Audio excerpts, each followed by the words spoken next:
Thank you so much, the praise and worship team.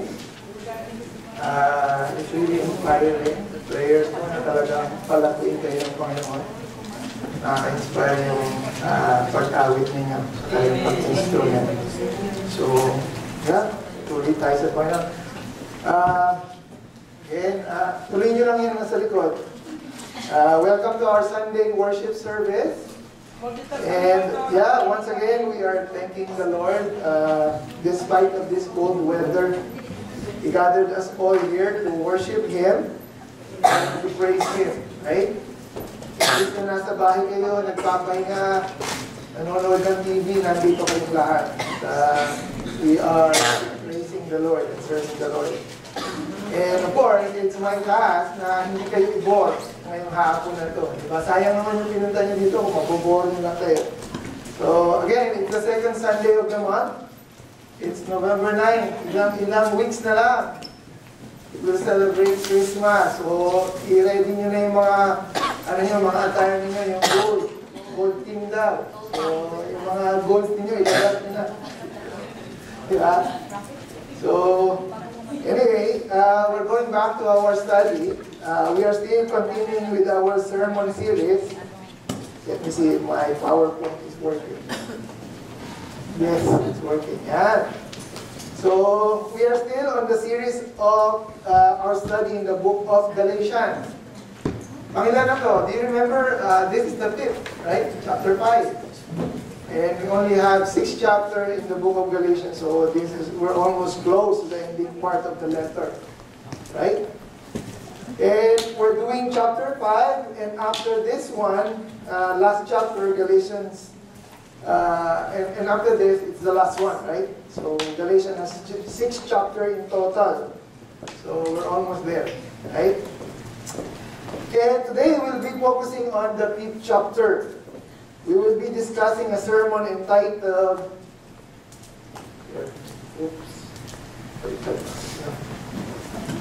Freedom from the Gospel. Okay? So we'll be looking on how Apostle Paul is the writer, how he expounds on the importance of living the liberty from the gospel. When we say liberty, it's the freedom. Right? So we're being set free. And similarly, from the previous sermons, we'll be reading the passage and then rightfully dividing it so that we could understand what the Scripture is trying to tell us, or what is it trying to convey, right? And this is still in line with our theme, sharing the gospel. A walkthrough in the book of Galatians. Maraming wala ngayon, sila Kuya Boy, I think padating sila tonight, right? And I think Kuya Willie, they messaged me yesterday, sabi nila pupunta daw yata sila doon. So, we're missing a lot. But it's okay, kasi mahirap naman yung road condition. But I hope everyone is safe as we go home later, right? So, yeah. Let's continue with our objective. The intention for today's message is to understand what are the practical applications of living the freedom in Christ. Now, understand what it means. Ano ba ibig sabihin no, we are living in the freedom in Christ. Ano ibig sabihin nun? The goal is for us to understand the ideas behind and knowing what it meant to be free. And hoping that this lesson will help us strengthen our experience and to continue to live the liberty that was passed to us when we received the gospel. Okay? So, lahat naman tayo, when we receive the gospel, somehow we are set free. Kaya lang, minsan hindi natin alam what do you mean na, oh, you're set free. Diba? And yes, this is through the letter of Paul addressing the people in Galatia. So if you have your Bible ready with you, I'd like to invite you all to open it in Galatians chapter 5. Okay? I'm not going to ask you to stand because I would like to read it as you look at the board. So gusto kong mas maintindihan natin. Chapter 5. This time we'll be reading the whole chapter. from verse 1 up to the end, unlike the previous sermon. And this time I decided for us to read the whole chapter because I would like us to see the whole context of this chapter. Para maintindihan natin yung context niya. And I'd like you to see it for yourself, the intention of Paul at this point of his letter. So I have it on the board, so you could just simply follow along with me. Okay, so let me read it. Chapter 5, verse 1. Yeah. So this is what he writes in his letter. Paul says, "Stand fast, therefore, in the liberty by which Christ has made us free, and do not be entangled again with a yoke of bondage. Indeed, I, Paul, say to you that if you become circumcised, Christ will not profit you nothing. And I testify again to every man who becomes circumcised that he is a debtor to keep the whole law. You have become strange from Christ, you who attempt to be justified by the law. You have fallen from grace, for we, through the Spirit, eagerly wait for the hope of righteousness by faith." Verse 6, "For in Christ Jesus neither circumcision nor uncircumcision avails anything, but faith working through love." Okay. Now let's continue. Verse 7, "You run well. Who hindered you from obeying the truth? This persuasion does not come from him who calls you. A little leaven leavens the whole lump. I have confidence in you in the Lord that you will have no other mind. But he who troubles you shall bear his judgment, whoever he is. And I, brethren, if I still preach circumcision, why do I still suffer persecution? Then the offense of the cross has ceased. I could wish that those who trouble you would even cut themselves off. For you, brethren, have been called to liberty. Only do not use liberty as an opportunity for the flesh, but through love serve one another. For all the law is fulfilled in one word, even in this, you shall love your neighbor as yourself. But if you bite and devour one another, beware, lest you be consumed by one another." Okay, verse 16. Yeah. "I say then, walk in the Spirit, and you shall not fulfill the lust of the flesh. For the flesh lusts against the Spirit, and the Spirit against the flesh. And these are contrary to one another, so that you do not do the things that you wish. But if you are led by the Spirit, you are not under the law. Now the works of the flesh are evident, which are adultery, fornication, uncleanness, lewdness, idolatry, sorcery, hatred, contention, jealousies, outbursts of wrath, selfish ambition, dissension, heresies, envy, murders, drunkenness, revelries, and the like, of which I tell you beforehand, just as I also told you in time past, that those who practice such things will not inherit the kingdom of God. But the fruit of the Spirit is love, joy, peace, long-suffering, kindness, goodness, faithfulness, gentleness, self-control. Against such there is no law. And those who are in Christ have crucified the flesh with its passion and desire. If we live in the Spirit, let us also walk in the Spirit. Let us not become conceited, provoking one another, envying one another. Amen. So that is the whole chapter 5. So before we proceed, or before we continue, let's offer this time first to the Lord in prayer. Our Heavenly Father God, Lord, once again, we would like to thank you, Lord, for gathering us here all together to worship you, to give you praise, Lord God, and to listen to your message for us today. Thank you, Lord God, that despite of the cold weather outside, you bring us all here, Lord God, to listen to your word. Lord, I personally pray that you only use me, Lord God, to be the messenger. I pray, Lord God, that you deliver your word, Lord God, through me. Use me only, Lord God, as your mouthpiece, as your footstool, Lord God. Be glorified in our midst. This we pray. In Jesus' name. Amen. So the title of our message, Freedom from the Gospel. So this is the central theme of chapter 5. Paul will talk about freedom. Right? So in other words, it's our liberty. Okay? So for those who only join us today, we are already in our fifth leg, like what I've said, right? I mean, we are now already in our fifth chapter, and we already covered the last 4 chapters in the previous sermons.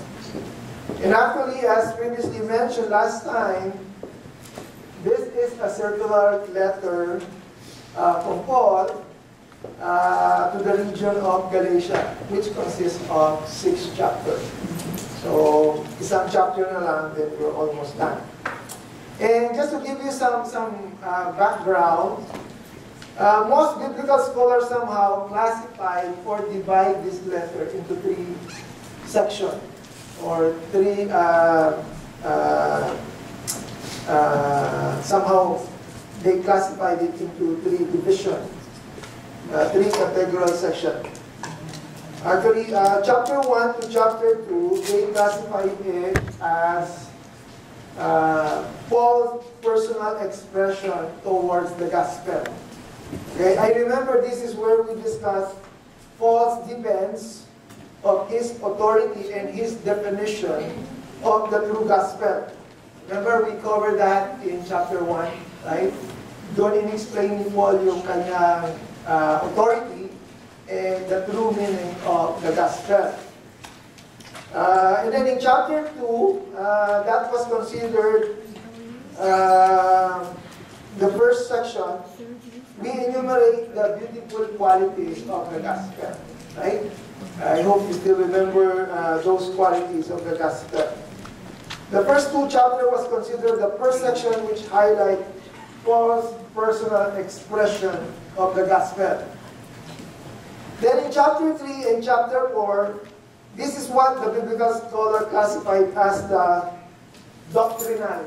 Okay, so chapter 3 and 4, this is where Paul teaches his doctrinal section from his writing.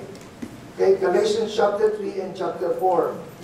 In chapter 3, I remember we highlight the principle of faith sufficiency in response to the gospel. Remember, it is through grace alone, through faith alone, in Christ alone. Right? So that is a major doctrine that all of us is following. We said that we are saved by grace alone, through faith alone, in Christ alone, and not by any works.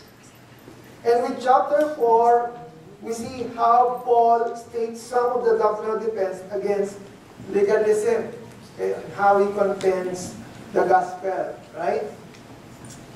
Remember the 2 illustrations we learned from last time? Natatandaan niyo ba?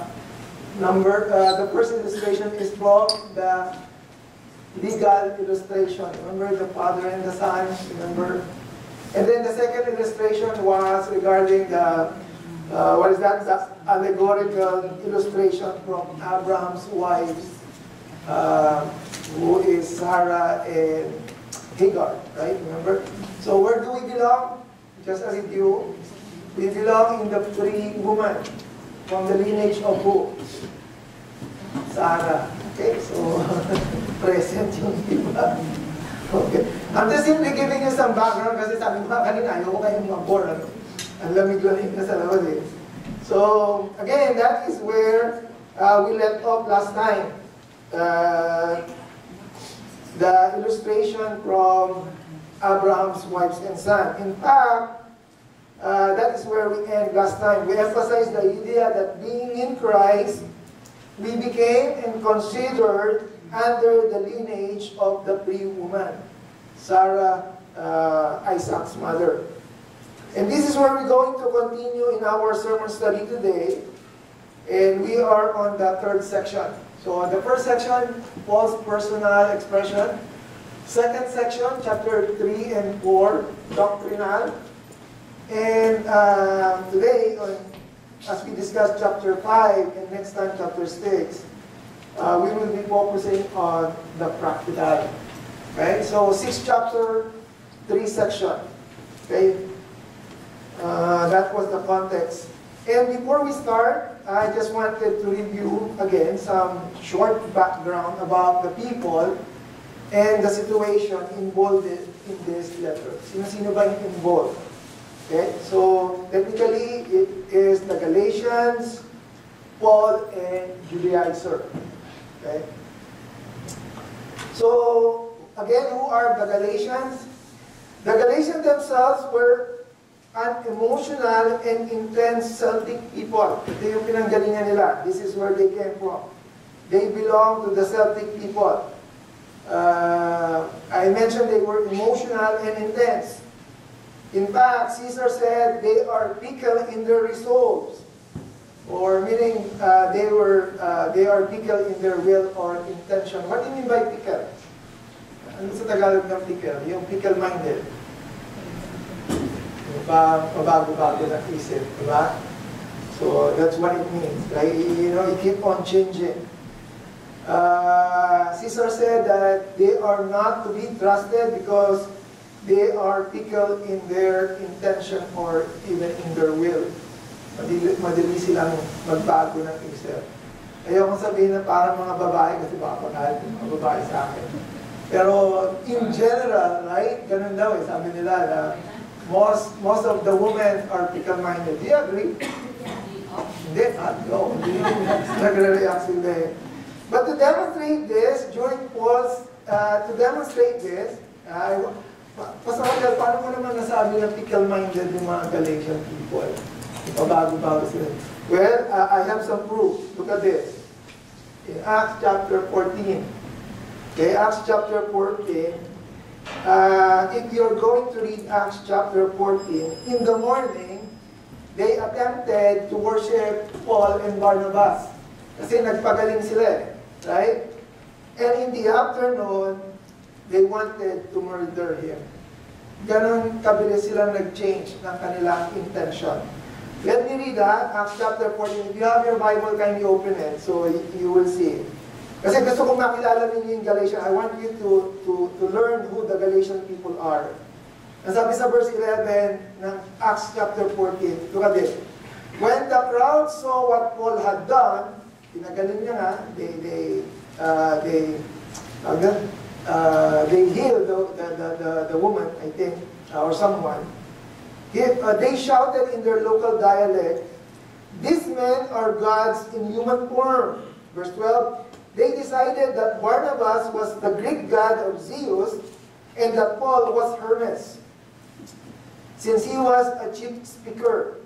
Now the temple of Zeus was located just outside the town, so the priests of the temple and the crowd brought bulls and with of flowers to the town gates, and they prepared to offer sacrifices to the apostles. Ganun na lang yung kanilang hangarin, their intention on how it is as if that they are worshiping Paul and Barnabas as gods, right? But if you jump in verse 18, it says there, but even with these words, after Paul rebuking them of worshiping them, Paul and Barnabas could scarcely restrain the people from sacrificing to them. Then, in verse 19, some of the Jews arrived from Antioch and Iconium and won the crowds to their side. Look at what happened. It says there, they stoned Paul and dragged him out of town thinking he was dead. Imagine in the morning, they like worshiping them as gods, and then all of a sudden, when they were influenced by these Jewish leaders, immediately they decided to stone Paul and Barnabas. Ganon sila ka-pickle-minded. That's how unstable they are. And we could see here the reason why, even in our previous sermons, Paul said, right, who bewitched you? Sino pumulam sa inyo? Because they easily turn from the true gospel to the gospel that the Jews or the Judaizers were teaching. What else can we learn from these Galatian people? They were a branch of Gauls who had invaded the region in 3rd century BC. That's the reason why they called Galatia. Kasi si Gaul is one who invaded the region. And they were originally from the north of Baltic Sea, who had split off from the main migration to France and had settled in Asia Minor during the 3rd century. Galatia was the ancient area in the highland of central Anatolia. But roughly today, sino ba sila? They correspond to the provinces of Ankara and Eskişehir in modern Turkey. Galatia was named after the Gauls from Thrace. So those were the Galatians. So the only thing that I would like you to know about the Galatians, something that I did not mention the previous message, is that they are fickle-minded. So bago-bago sila isip. Now, here, despite of that, here's the timeline, right? Paul's work in Galatia had been highly successful, right? Great multitudes of people, mostly Gentiles, had accepted Christ during his first missionary journey. That was in AD 46 to 48. But after he left the area, the Judaizers from Jerusalem, these are the Judaizers, a group of legalistic, gospel-perverting Jews. Okay? They had come to Galatia teaching that the Gentiles must put themselves back under the bondage of law to be saved. So Paul teaches them, the grace of the Lord Jesus Christ, but after he left, the Judaizers started teaching again that they have to go back to be under the bondage of the law. And that is for their salvation. That is their teaching. That is their doctrine. The Galatians had thus received this message with the same zeal that they had accepted Paul, which was proven by general epidemic of circumcision among them. What I'm saying is that this was proven that they were convinced by the Judaizers, because during that time there was an epidemic of circumcision that took place. So a lot of people, they decided to undergo circumcision because of the teaching of Judaizers. Naging rampant, okay? Naging rampant. Kaya, and that came to Paul's knowledge, and that forces Paul to write this letter. Judaizers had not only attacked the message of Paul, but also his apostleship authority.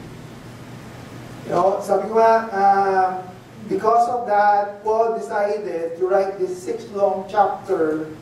Remember, he went there AD 46 to 48, and then he wrote Galatians in AD 49. Just one, almost like, I don't know kung gaano katagal yun. But it's just, right after AD 48, sinulat niya ito. And the intention was not only to defend the gospel, but also to contend for it, meaning to fight for the gospel. And here's some important note that I would like you to also know about the Galatians. Have you ever wondered why the Galatians is not fully trusting Paul? Bakit hindi nila pinagkatiwalaan si Paul? Why the Galatians did not trust Paul at that time? Besides that they are being fickle-minded, besides that they are, they keep on changing their mind, do you know what's one possible reason why they did not trust Paul at that time? Here we are, here. The letter to Galatians was Paul's first letter epistle. Remember, it is the first letter that Paul wrote. It was the first letter that was distributed to the churches that he visited. Which makes us understand somehow the reason as to why many haven't fully believed Paul yet at that time, because he hasn't written yet other letters. So what I'm trying to say is that at that point, he's a newbie. Baguhan pa lang siya. He only write one letter pa lang. Right? He has just only write one letter. He hasn't written some other letters yet, and somehow, he hasn't proven yet much of his work. Though still, we find now that it's not a valid reason to question his authority. Pero sa kanila at that time, probably that is one of the reasons. Kabago-bago lang ito, di ba? Sino na siya para magturo agad sa amin? So that is, I think that strengthened their questioning of Paul's authority. But again, after studying the book of Galatians, we found out that, Paul's authority comes from the Lord Jesus Christ. Okay? So I'm just simply giving you some background to understand where Paul is coming from as he wrote this letter. Okay, now that we recall some background and some idea how this letter was constructed, now let's jump to chapter 5. Okay, and here, we're going to talk about some of the highlights, the practical truth about the freedom or liberty we have in Christ through the gospel we receive. Kasi, like what I said a while ago, at this point of his letter, this is the portion of his letter where he would like to encourage the people for some applications already.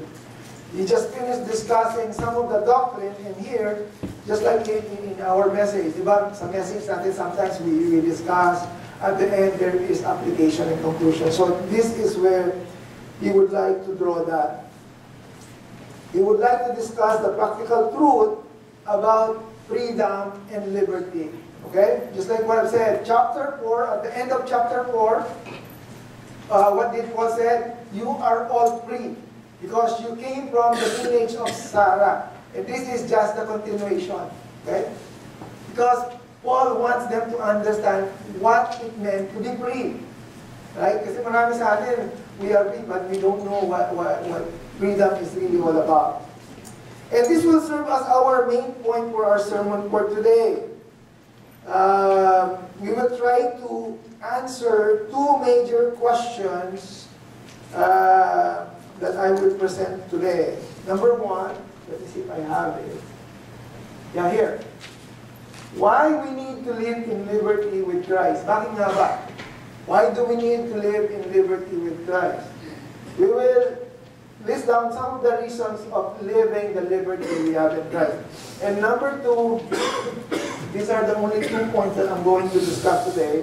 The question is, what are we to do to live in liberty with Christ? Meaning, what are the things that we need to do to benefit from having that freedom? Okay?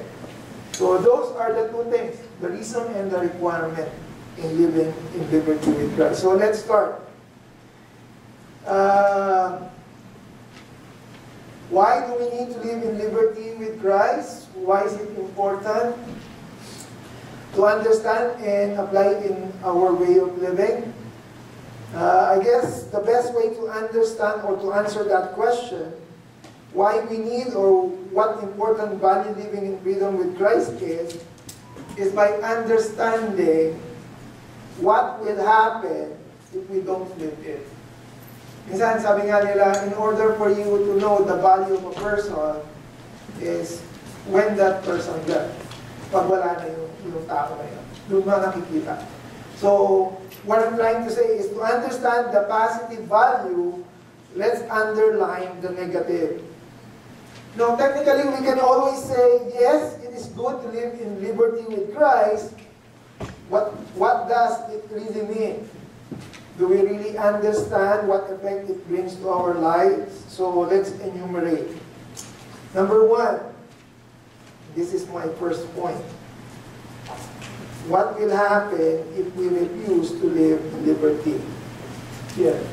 If we don't live it or refuse it, it makes us stray the yoke of Christ for the burdensome yoke of the law. That's number one.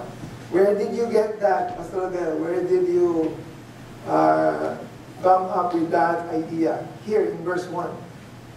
Ang sabi sa verse 1, sabi niya, stand fast therefore in the liberty by which Christ has made us free. Okay? God or the Lord Jesus Christ had made us free already. But what is Paul saying here?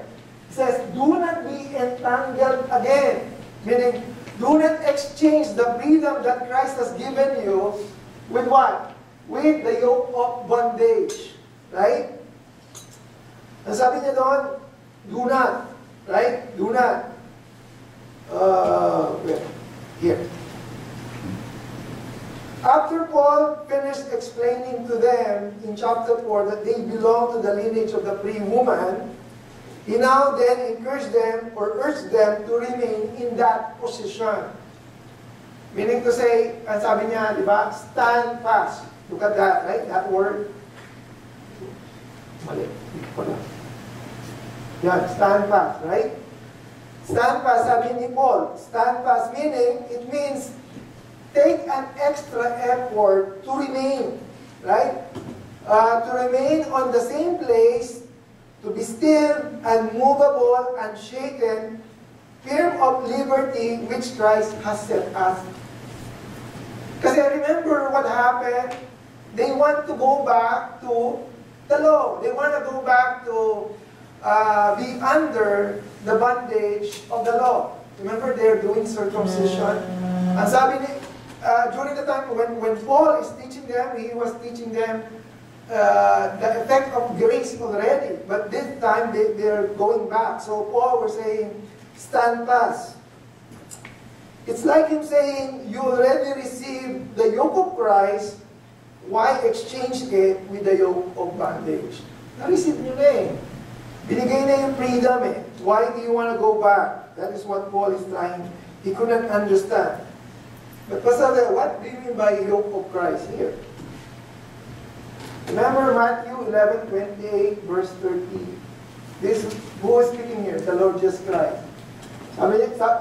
This is what the Lord Jesus Christ said. Come unto me, all you that labor and heavy laden, and I will give you rest. Take my yoke upon you and learn of me, for I am meek and lowly in heart, and you shall find rest unto your soul. Look at it. For my yoke is easy and my burden is light. Right? That was the yoke that the Lord... Have you seen a yoke already, by the way? It's not the yoke, yung ginagamit na manibela. Yoke is the one that, they used to combine, like the carabaos, diba? Nilalagay niya sa likod so that they could help each other. So this is basically what the yoke of Christ is. What is the yoke of the law? What is the yoke of the law here? Acts 15:10. Remember, sabi dyan, now therefore, why tempt ye God to put a yoke upon the neck of the disciples, which neither our fathers nor we are able to bear? Sino nagsasalita? Who is talking here? Actually, it's Peter. Peter was questioning the other elders during the early church. Nung nag-meet yung mga early church, yung mga elders, he questioned them. And Peter is questioning, why are they trying to bring the newly converted Gentiles to be under the law? It is as if Paul is saying that, yung mga ninuno nga natin hindi nakasunod eh. And then why are we going to pass that law to them? Right? So, that is what Paul is saying here. Peter is saying at that time. He is questioning the elders because they are bringing the newly converts, Gentiles, to be under the law. Something to think about. Jewish teachers counted up that there are 613 commandments in the law of Moses. 613. Imagine 613. Even memorizing those commandments in itself will be difficult for us. Right? Mahirap na eh. It's gonna be impossible. Right? Jewish teachers counted up that there are 613 commandments to keep the law of Moses. And even to remember them all was a burden. And to keep them bordered on the impossible. Right? Talagang no one can fully comply or satisfy the law. And that is the reason why Peter is saying that even neither our fathers nor we were able to bear it. Because no one can really comply or complete it. So lesson learned, do not exchange the yoke of Christ with the yoke of the law. Right? We are already been free. Right? Huwag na tayong bumalik dun sa mahirap. Because we will never pass it. Number 2, if we don't live it, the liberty in Christ or the freedom in Christ, or if we refuse it, number 2, second point, it makes us become debtor to the entire Mosaic law. Where did we see that? Okay, let's read the following verse. In verse 2 and 3, look at what Paul said. Indeed, I, Paul, say to you, that if you become circumcised, pagka natuli ka, sabi niya ganon, Christ will profit you nothing. And I testify again to every man, look at this, who becomes circumcised, what? That he is a debtor to keep a partial of the law. No, the whole law. Okay, did you catch that?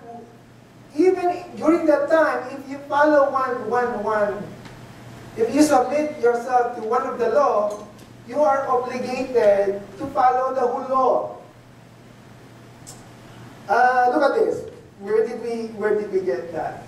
Deuteronomy chapter 27, from Moses himself. Sabi ni Moses, cursed is he who does not confirm all the words in this law to them, and all the people shall say, Amen. After giving all the the Mosaic law to them, if you read Deuteronomy, at the end he said, everybody should say or should follow all, not just pick some or few, right? But all. So that's what Moses said. So in verse 2, remember in verse 2 that we said here, if you be circumcised, it means by circumcision, they take on the whole obligation of the Jewish law. Right? Basically, nung nagpa-circumcise sila, parang they put the whole obligation ng Jewish law. And consequently, profess to seek salvation by means of observances. And therefore, Christ can profit them nothing. For seeking justification by the works of law, it is as if that you're renouncing justification by faith in Christ. Did you catch that? When you parang, ang sabi nila doon, let me give you a good example. Wala namang masama na sumunod dito sa mga pamahiin na to sabi nila. Wala namang mawawala sa akin. There's nothing that I would lose if I follow some of this, sa pamahiin superstition, right? Yung iba sabi nila, there's nothing that you would lose if you follow this feng shui. Right? Wala naman. No, there is. Your faith in Christ. Because you're exchanging your faith or your will to something instead of placing it on Christ. So that's the reason why we don't do that. And similarly here, if you put your justification by the things that you do, it is as if that you're renouncing the effect of what Christ did on the cross. Right? So you're simply trying to exchange. Kaya nga doon sa mga nagsasabi, wala namang mawawala sa akin pagka ginawa ko ito. No, there is. Malaking, ang tawag nila doon, tawag na sa Tagalog, malaking kalapastanganan niya sa Panginoon. Yung parang malaking kahihiyan sa Kanya. Yung parang it is as if that you're saying that what you did has no value. And that's the reason why I have to do this. So don't believe those people saying, oh, walang mawawala. No, you're losing all your faith to something in replace of the faith that you have in Christ. So we don't believe superstition. We don't believe such thing. Similarly here. Okay. So ba tayo? If we don't live it or refuse it, then it makes us debtor to the entire Mosaic law. Actually, there is, I remember there is this illustration that I have seen in the internet. Sabi nga noon, there was this one driver driving across the street.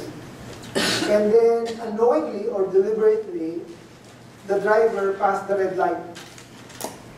Sino sa inyo naka-experience ng mag-pass ng red light? Oh, there na.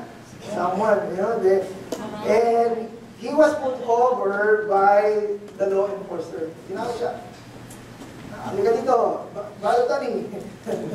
Dinapasan mo yung red light. Sabi nga ng enforcer. Immediately, the driver begins to defend himself. Sabi ng driver, officer, I know I ran over the red light, but I never robbed anybody. I never steal, I never committed adultery, plus I never cheated on my income tax. And then the policeman or the law enforcer smiles and he still writes the ticket. Right? Because the police knows that no amount of obedience can make up for one act of disobedience. Right? It is one law and the same law that protects the obedient man and punishes the offender. So what's the point, Pastor Liz? The point is that's similar to what the law God has given through Moses.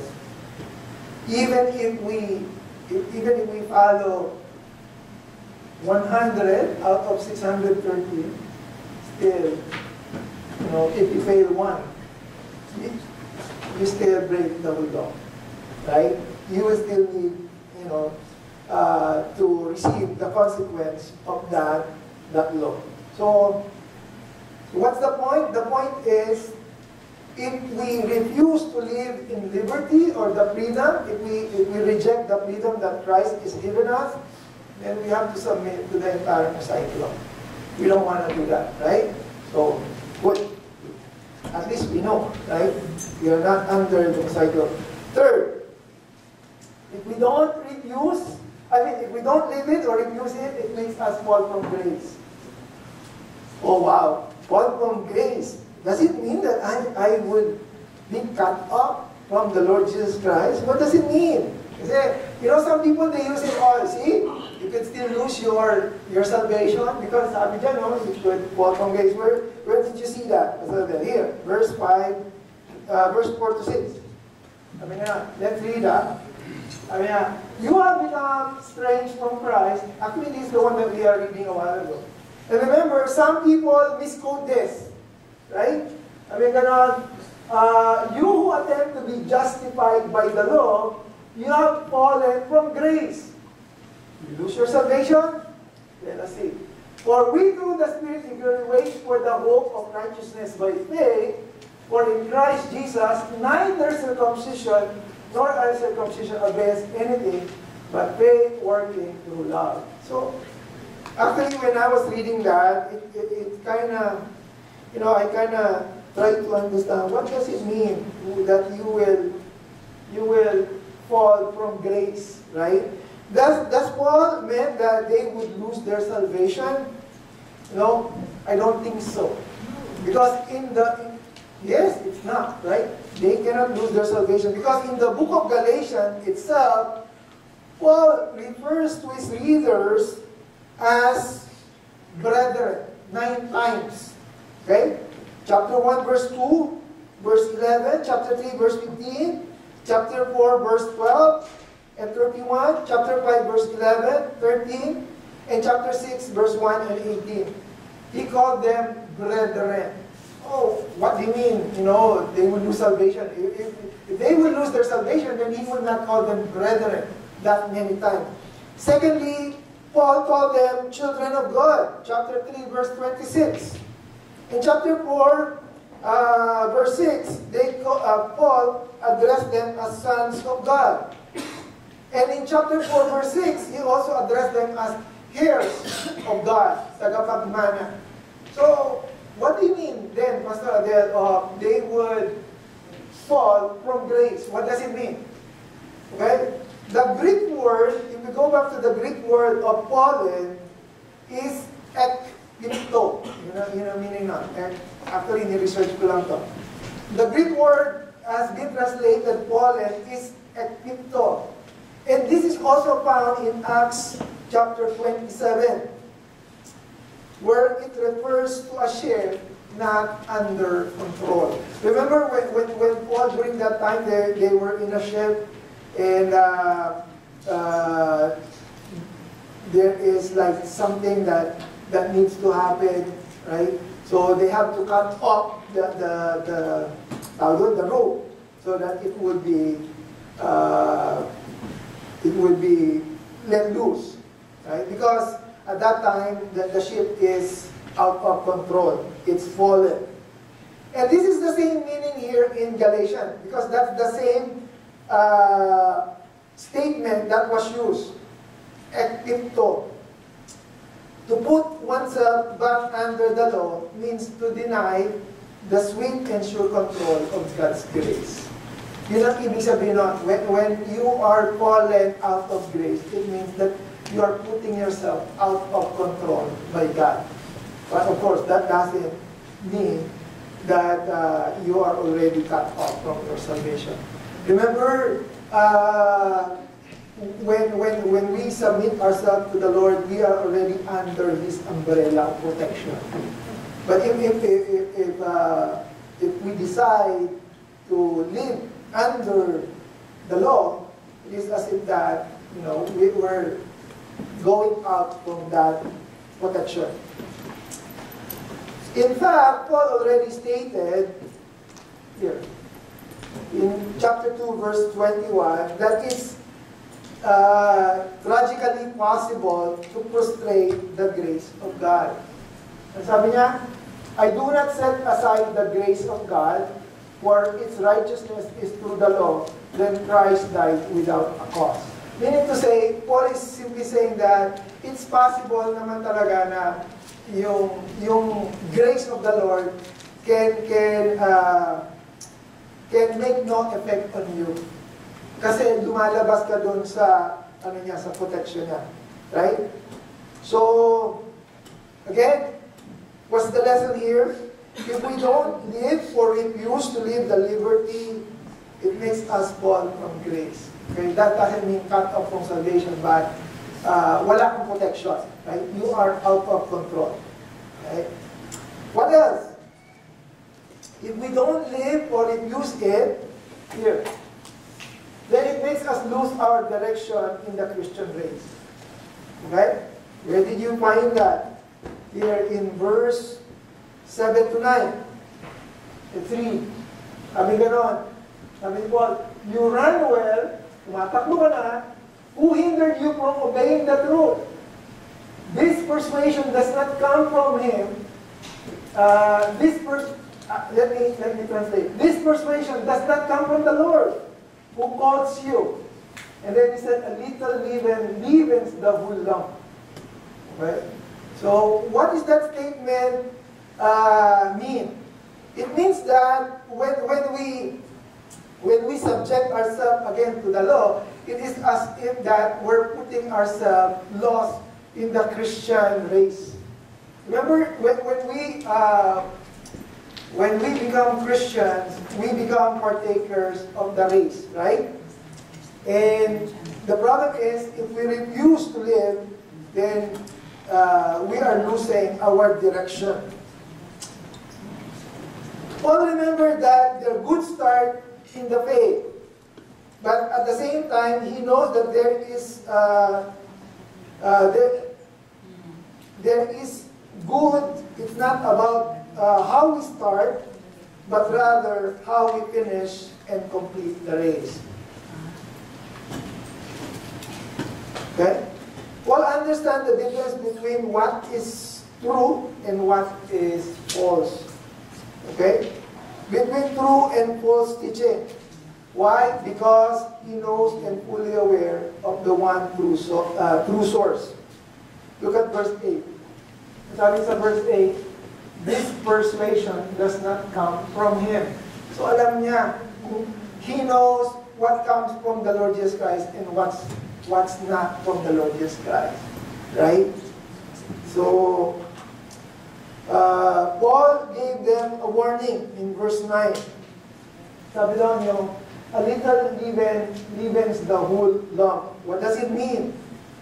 He uses this analogy of baking, right?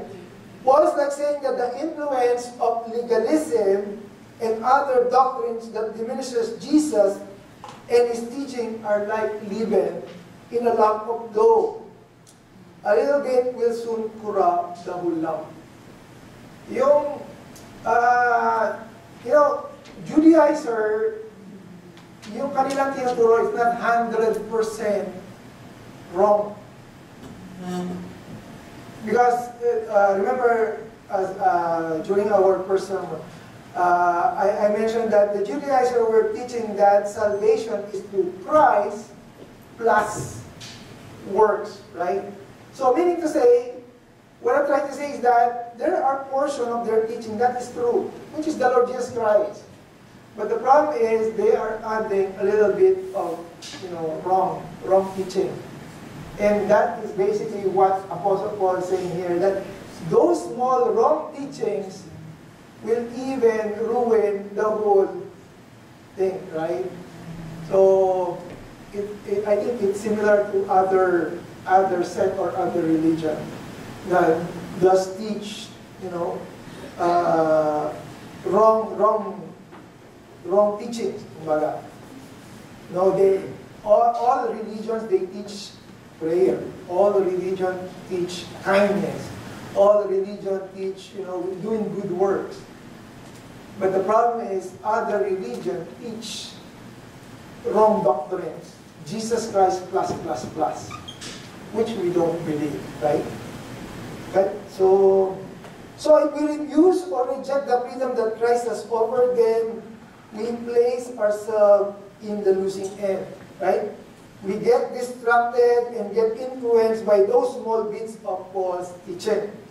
We lose our direction in the Christian race, right? Sabi yan ganon, you are running well, but all of a sudden, somebody have hindered you.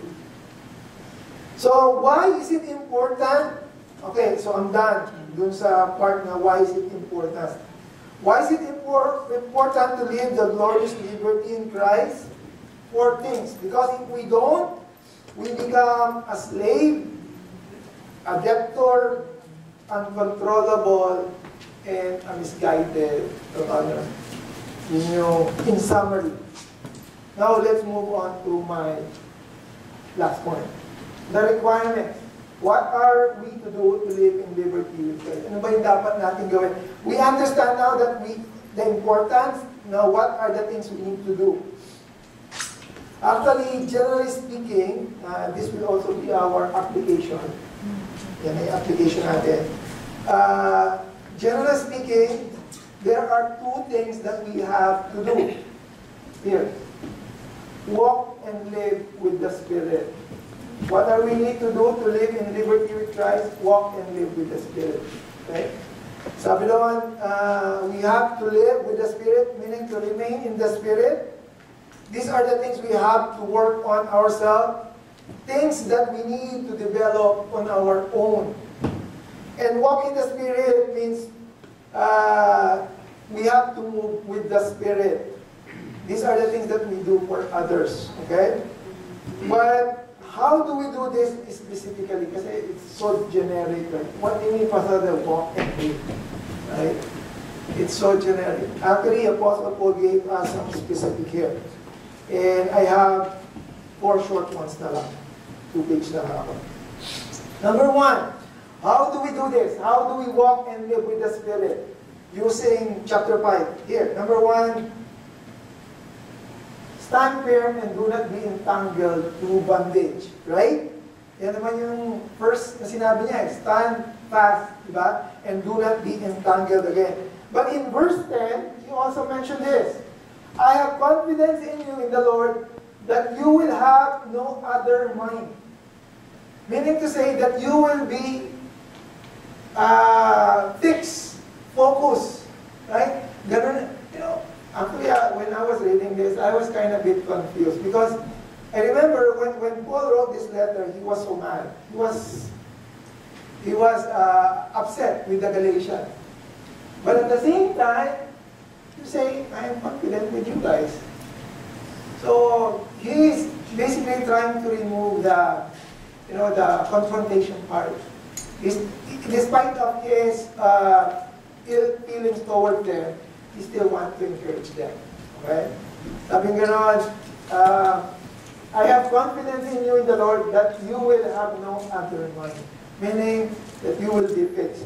But his confidence is not on them, but on the Lord, right? Because the Lord is the one controlling them. So that is number one. How to live in the Spirit? By standing firm and do not be entangled, right? Stand firm and be focused. Number two, how do we live? Do not use our liberty as an opportunity to sin. Right? This is our application now. Do not use our liberty as an opportunity to sin. We are free. Free from sin and not to sin. Okay, those are two different things. Oh, libre na ako, I can do whatever I want. No, that's not what it means. It means that you are free from sin, but you are not free to sin. Where did we see this? Here. Sabi niya sa verse 13, for you, brethren, have been called to liberty. You are been set free. Only do not use liberty as an opportunity for the flesh, but through love, serve one another. Okay? So, it's very clear that freedom doesn't mean na magwala ka na. Diba? It means that you are free to do the good things. Because before, people will stop you from serving, but now, you are free to do serving. What else? To live and to walk in the Spirit, here. Chapter 5. Avoid the works of the flesh. Where did we see that? Here. In succeeding verse 19 to 21. Now the works of the flesh are evident, which are adultery. Okay, adultery.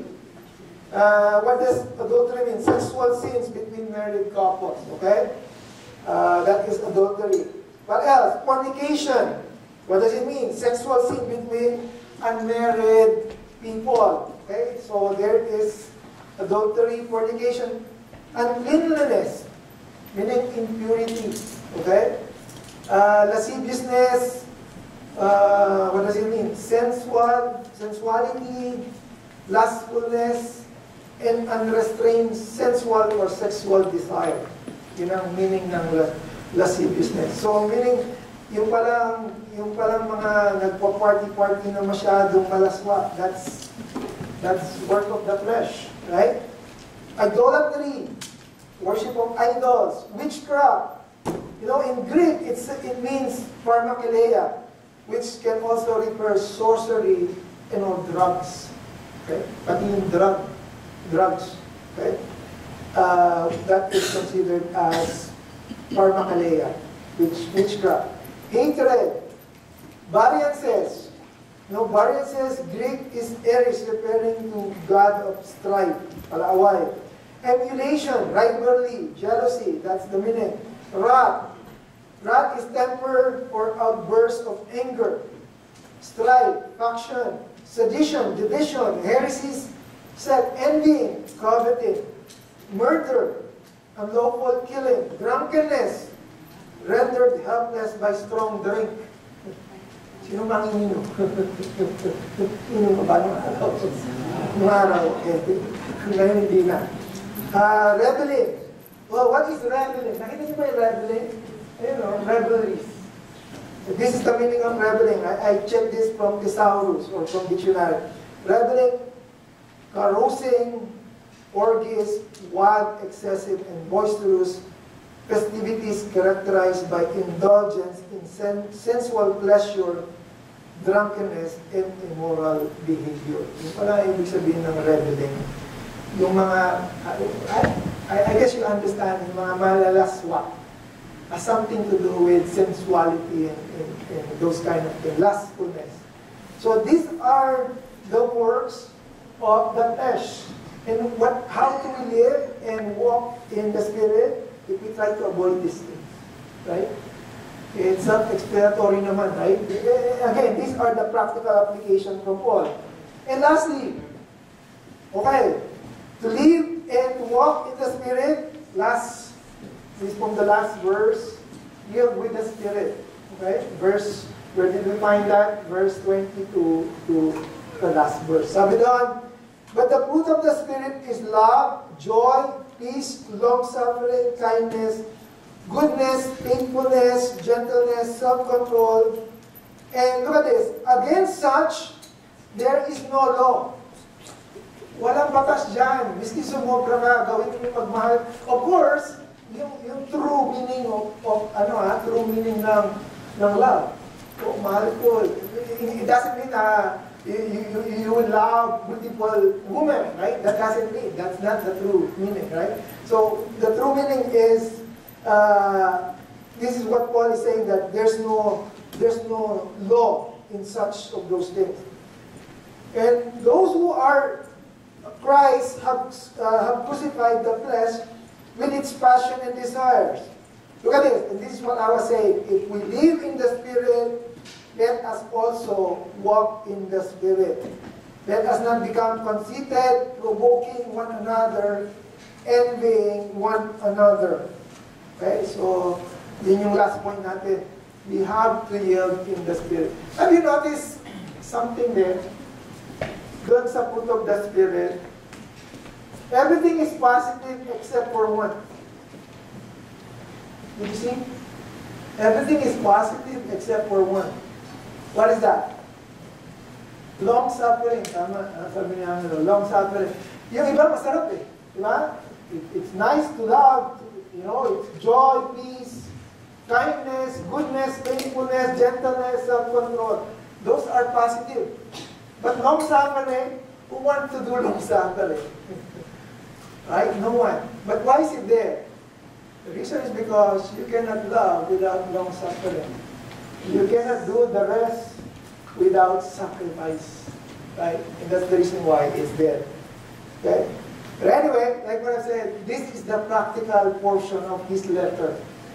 Paul wants us, number one, to understand the reason why we need to live in freedom, and secondly, the things we need to do in order to enjoy and benefit from it. Let me jump to my conclusion now. Okay. Freedom from sin means liberation from its power, penalty, and presence. And that is only achieved through faith in Christ. Okay? Freedom from sin, it means liberation from its power. Wala nang power ang sin. From its penalty, there's no consequence, and its presence. You have to run away from it. Throughout his letter to the Galatians, Paul kept coming back to the cross. Okay? For keeping the law could make us right with God, but there was no use for Christ to die. The Judaizers boasted in the circumcision, but Paul boasted in the crucified and risen Savior. Paul knew the person on the cross. Jesus Christ is mentioned at least 45 times in the book or in the letter of Galatians itself. For Paul, the cross is meant liberty from self. Actually, he mentioned in Galatians 2:20, I have been crucified with Christ. I live, yet no longer I, but Christ lives in me. In that life I now live in the flesh, I live by faith toward the Son of God, who loved me and gave himself on my behalf.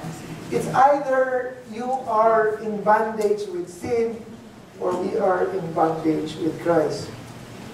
We have been delivered from, and we have been set free. Let us always be reminded that we have liberty in Christ and the power of the Holy Spirit. Freedom from sin and not to sin. Let us live the Spirit and walk the Spirit. Amen. So let's close. Pray. Our Heavenly Father God, Lord, once again, we thank you for this time, for this message, Lord God, that you have given us. Thank you, Lord God, for making us understand, Lord God, the importance of living in freedom in you, Lord God. Freedom in Christ. There are many times, Lord God, that we don't understand it, and sometimes we go back into the yoke of bondage. Thank you, Lord God, for freeing us and for giving us direction of how we could enjoy and benefit this freedom. And that is through walking and living with the Holy Spirit. Thank you, Lord, once again, and we pray that you will bless this message into our hearts. This we pray in Jesus' name. Amen.